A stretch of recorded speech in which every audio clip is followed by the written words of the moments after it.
ವೀಕ್ಷಕರೇ ನಮಸ್ಕಾರ. South Africa ವಿರುದ್ಧ ಸೋತು ಬಿಕ್ಕಿ ಬಿಕ್ಕಿ ಅತ್ತವರು ರಶೀದ್ ಖಾನ್. ಇನ್ನು ಬಳಿಕ ಭಾರತದ ಬಗ್ಗೆ ಹೇಳಿದ್ದು ಕೇಳಿದರೆ ನೀವು ನಿಜವಾಗಲೂ ಸೆಲ್ಯೂಟ್ ಮಾಡ್ತೀರಾ. ಹೌದು, ಚಾಂಪಿಯನ್ಸ್ ಟ್ರೋಫಿಯ ಪಂದ್ಯಾವಳಿಯ 3ನೇ ಪಂದ್ಯದಲ್ಲಿ ನಿನ್ನೆ ಸೌತ್ ಆಫ್ರಿಕಾ ಹಾಗೂ ಅಫ್ಘಾನಿಸ್ತಾನ ತಂಡವು ಮುಖಾಮುಖಿಯಾಗಿದ್ದವು.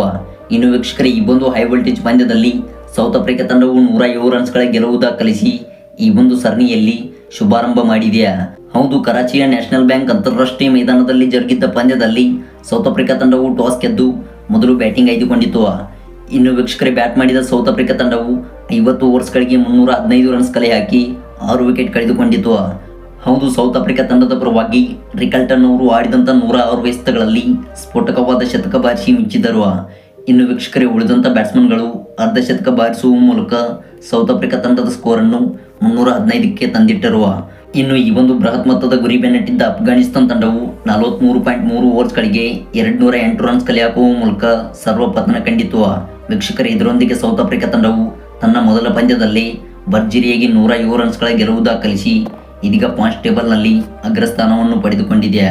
ಮತ್ತು ಈ ಒಂದು ಹೀನಾಯ ಸೋಲಿನ ಬಳಿಕ ರಶೀದ್ ಖಾನ್ ಅವರು ಬಿಕ್ಕಿ ಬಿಕ್ಕಿ ಅಳುತ್ತಾ ಭಾರತದ ಬಗ್ಗೆ ಸ್ಫೋಟಕ ಹೇಳಿಕೆ ಕೊಟ್ಟಿದ್ದಾರೆ. ವೀಕ್ಷಕರೇ, ರಶೀದ್ ಖಾನ್ ಅವರು ಈ ಬಗ್ಗೆ ಹೇಳಿದ್ದು, ಹೌದು, ಟೂರ್ನಮೆಂಟ್ನ ಮೊದಲ ಪಂದ್ಯದಲ್ಲೇ ನಾವು ಹೀನಾಯ ಸೋಲು ಕಂಡಿದ್ದೇವೆ ಮತ್ತು ಸುಲಭವಾದ ಚೇಸ್ ಮೊತ್ತವನ್ನು ನಾವು ಚೇಸ್ ಮಾಡಲಿಲ್ಲ. ಹೌದು, ನಮ್ಮ ಬ್ಯಾಟಿಂಗ್ ವೈಫಲ್ಯದಿಂದ ಈ ಒಂದು ಪಂದ್ಯವನ್ನು ಹೀನಾಯವಾಗಿ ಸೋಲಬೇಕಾಯಿತು ಮತ್ತು ಮುಂದಿನ ಪಂದ್ಯಗಳಲ್ಲಿ ನಾವು ಸ್ಟ್ರಾಂಗ್ ಆಗಿ ಕಂಬ್ಯಾಕ್ ಮಾಡುತ್ತೇವೆ. ಹೌದು, ಉಳಿದಿರುವಂಥ 2 ಪಂದ್ಯಗಳನ್ನು ಗೆದ್ದುಕೊಂಡು ಸೆಮಿಫೈನಲ್ಗೆ ಎಂಟ್ರಿ ಕೊಡಲು ಪ್ರಯತ್ನಿಸುತ್ತೇವೆ ಮತ್ತು ಭಾರತ ತಂಡದ ವಿರುದ್ಧ ಫೈನಲ್ ಆಡುವ ಆಸೆಯನ್ನು ಈಡೇರಿಸಿಕೊಳ್ಳುತ್ತೇವೆ. ಹೌದು, ಭಾರತ ತಂಡವು ಈ ಒಂದು ಟೂರ್ನಿಯಲ್ಲಿ ಬಲಿಷ್ಠವಾಗಿ ಕಾಣುತ್ತಿದೆ ಮತ್ತು ಈ ಒಂದು ತಂಡವನ್ನು ಸೋಲಿಸುವುದು ಅಷ್ಟು ಸುಲಭದ ಮಾತಲ್ಲ. ಹೌದು, ಭಾರತ ತಂಡದ ವಿರುದ್ಧ ಒಮ್ಮೆಯಾದರೂ ನಮ್ಮ ತಂಡವು ಫೈನಲ್ ಆಡಬೇಕೆಂಬ ಕನಸು ನಮಗಿದೆ ಮತ್ತು ಈ ಒಂದು ಕನಸನ್ನು ಈಡೇರಿಸಿಕೊಳ್ಳುತ್ತೇವೆ.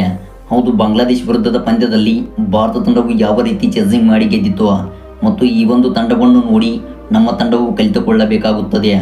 ಹೌದು, ಭಾರತ ತಂಡದ ಮಿಡಲ್ ಆರ್ಡರ್ ಮತ್ತು ಓಪನಿಂಗ್ ಕ್ರಮಾಂಕವು ಎಷ್ಟು ಬಲಿಷ್ಠವಾಗಿದೆ, ಹಾಗೆ ಆಲ್ರೌಂಡರ್ ಸ್ಥಾನಗಳಲ್ಲೂ ಕೂಡ ಜಡೇಜಾ, ಹಾರ್ದಿಕ್ ಪಾಂಡ್ಯ, ಅಕ್ಷರ್ ಪಟೇಲ್ನಂಥ ಆಟಗಾರರು ಈ ಒಂದು ತಂಡದಲ್ಲಿ ಮಿಂಚುತ್ತಿದ್ದಾರೆ ಮತ್ತು ನಮ್ಮ ತಂಡದಲ್ಲಿ ಯಾವುದೇ ಬ್ಯಾಟ್ಸ್ಮನ್ಗಳು ನಮಗೆ ಸಾಥ್ ನೀಡುತ್ತಿಲ್ಲ.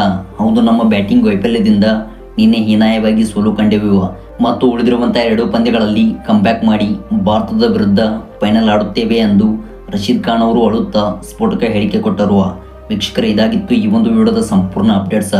ಐ ಹೋಪ್ ವಿಡಿಯೋ ಇಷ್ಟವಾಗಿದ್ದರೆ ದಯವಿಟ್ಟು ಈಗಲೇ ವಿಡಿಯೋಗೊಂದು ಲೈಕ್ನ ವ್ಯಕ್ತಪಡಿಸಿ. Thanks for watching.